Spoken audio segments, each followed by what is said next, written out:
Momshi, hello! Sorry naman, di kita na-update kahapon. Pero ito na nga, maaga akong nagpahatid sa bus station pa Manila. Kasi minit ko yung aking client turned friend and kasama na rin yung family niya. Nag-update lang kami ng mga policies niya and also, syempre, kasama na rin ang catch-up.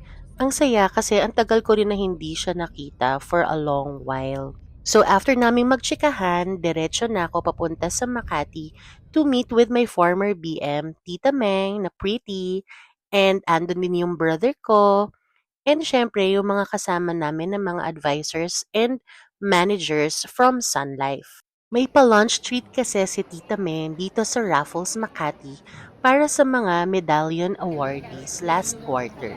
Tapos, she's also celebrating her 33rd anniversary sa company. Grabe no, Mom Shi, 33 years na siya dito sa company. Grabe lang din talaga yung dedication niya sa work na ginagawa namin. Pero mabalik ako sa food. Grabe, hindi ko alam kung saan ako magsisimula. Pero I ended up na magsimula sa salad syempre. Happy 33rd anniversary again, Tita Meng. Salamat po sa pa-lunch. And of course, thank you my co-advisors and co-managers for a nice experience with you guys. See you all sa next event!